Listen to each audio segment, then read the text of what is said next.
मैं हूं यादवेंद्र तिवारी और आप देख रहे हैं रीवा न्यूज। आज हम आपकी बात करा रहे हैं पूर्व सरपंच श्री नंद किशोर सोनी जी से हम बात करेंगे और उनसे पता करेंगे कि सतना विधानसभा के किस विधानसभा में किन की बढ़त चल रही है। तो मित्रों आइए सर से बात करते हैं और जानते हैं कि सतना संभाग जिले में किस विधानसभा से किन की कैसी पकड़ चल रही है, तो बताएं सर। मैं रैगांव विधानसभा से हूँ। यहाँ पर सतना ज़िले में जो स्थिति है वो पूर्णतः बदलाव की स्थिति है।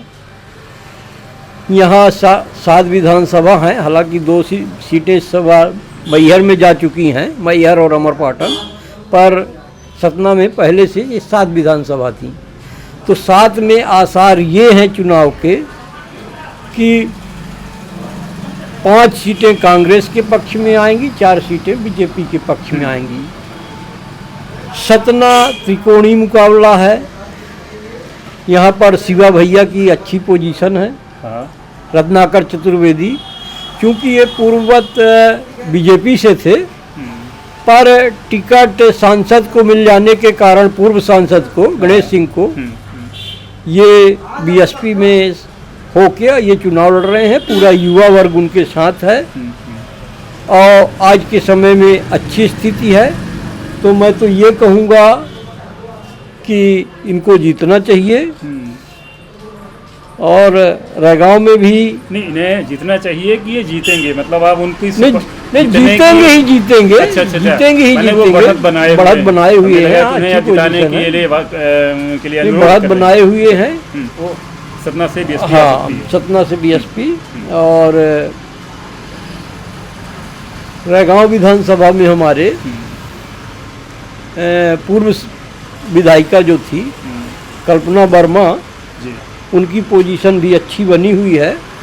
बीजेपी तो वहाँ 3 नंबर पर जाएगी और वहाँ संघर्ष बसपा और कांग्रेस के बीच ही है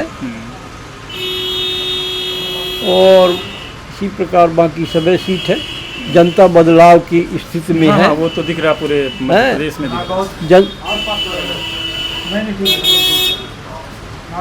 नांगौद में भी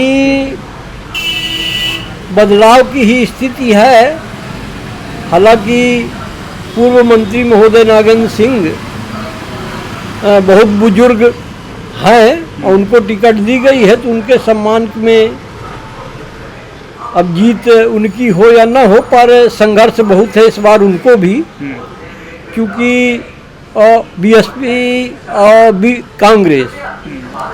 कांग्रेस के लिए भी इस बार, क्योंकि बीएसपी का दमदार कैंडिडेट है, तो कांग्रेस को भी बीएसपी का दमदार कैंडिडेट है, तो कांग्रेस को भी रोड़ा मतलब मुश्किल पड़ेगा। अब बाकी भाग्य की बात है कौन निकल पाता है। अमरपाटन में तो राजेंद्र सिंह साइलेंट है, वो निकलेंगे ही निकलेंगे।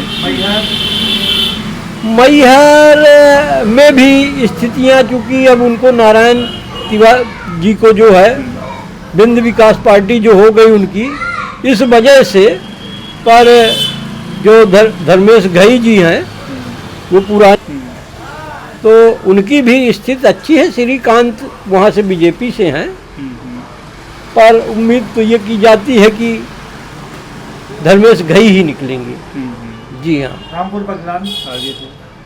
रामपुर बघेलान में तो पयासी जी हैं कांग्रेस से, रमाशंकर पयासी, और उन्होंने पहली बार चुनाव लड़ा है। हालांकि कांग्रेस के वो बहुत समर्पित कार्यकर्ता पुराने हैं, पर देखिए इस बार मैं हो सकता है कि चुनाव कब है, मैं उनके वहाँ के विषय में ज़्यादा जानकारी नहीं, मुझको नहीं बता पाऊँगा। चित्रकूट में भी त्रिकोणीय मुकाबला है, पर हमारा गेस है कि चित्रकूट से भी भाई नीलांशु जी ही निकलेंगे। और हालांकि वहाँ भी बीएसपी की पोजीशन खराब नहीं है, रोली भैया उनका भी अच्छा दबदबा है, पर देखिए क्या होता है, ये सब भाग्य की बात है आगे।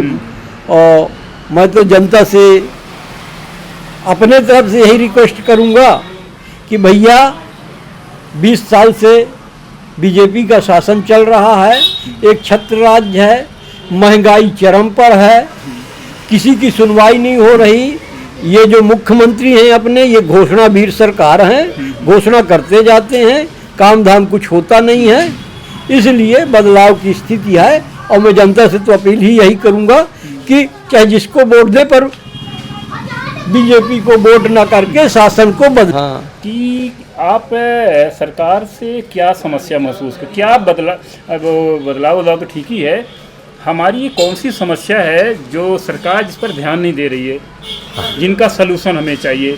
जैसे शिक्षा है, रोजगार है, स्वास्थ्य है, व्यापार है, इन सब चीज़ों में आप शिक्षा में क्या बदलाव चाहते हैं जो सरकार नहीं कर रही है? शिक्षा में तो विशेष बदलाव की स्थिति है।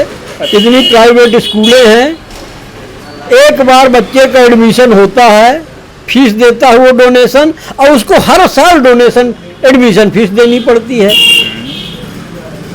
तो बस शिक्षा में अशासकीय व्यवस्था कुछ नहीं है, न इन पर कोई अंकुश है। सर, हमारे संविधान में साफ साफ लिखा है कि हाई स्कूल तक के बच्चों को निःशुल्क शिक्षा के लिए बजट कम न पड़े तो शिक्षा के ऊपर टैक्स लगता है, इसके बाद भी आपको समस्या है?